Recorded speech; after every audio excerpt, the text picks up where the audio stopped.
Hello అండి, నేను doctor Kranti, gynaec laparoscope surgeon and obstetrician. చాలామంది ప్రెగ్నెంట్ లేడీస్ ఫోర్త్ మంత్లో ఒకసారి చూపించినప్పుడు దాంట్లో కాళ్ళు చేతులు అంతా ఏర్పడిపోయి ఉంటుంది. అప్పుడు డౌట్ రైజ్ చేస్తారు. అప్పుడే బేబీ అంతా ఫామ్ అయిపోయి ఉంటుందని అడుగుతారు. ఇప్పుడు ఆ బేబీ డెవలప్మెంట్ గురించి ఒక టాపిక్ చెప్తాను. ప్రెగ్నెన్సీ నిలబడిన తర్వాత మేము వారాల కింద లెక్కేస్తాము. స్టార్టింగ్లో బేబీ అనేది టిష్యూగా ఫామ్ అవుతుంది. టిష్యూస్ నుంచి ఆర్గాన్గా డెవలప్ అవుతుంది. 6 నుంచి 8 వీక్స్కి, అంటే 6 వారాల నుంచి 8 వారాల మధ్యలో టిష్యూ అనేది ఆర్గాన్స్ డెవలప్ అవుతాయి. ఆర్గాన్స్ అంటే ఫేస్ కానీ, లిమ్స్ కానీ, పొట్ట లోపల ఉన్న ఇంటెస్టైన్స్ కానీ, అట్లా ఆర్గాన్స్ అనేది 6 to 8 వీక్స్ మధ్యలో డెవలప్ అయిపోతుంది.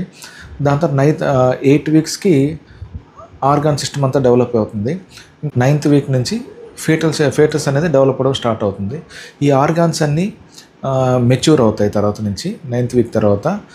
ఇప్పుడు స్టార్టింగ్లో లేయర్స్ అని ఉంటాయి. ఎక్టోడర్మ్, ఎండోడర్మ్ అని మీసోడర్మ్ ఉంటుంది. ఒక్కొక్క లేయర్ నుంచి ఒక్కొక్క సిస్టమ్ డెవలప్ అవుతుంది. ఉదాహరణకి ఎండోడర్మ్ అనే లేయర్ నుంచి పేగులు రావడం, అంటే స్టైన్ సిస్టమ్ డెవలప్ కావడం, రెస్పిరేటరీ సిస్టమ్ డెవలప్ కావడం, లేకపోతే బ్లాడర్, యూరెత్రా అంతా డెవలప్ అవుతుంది.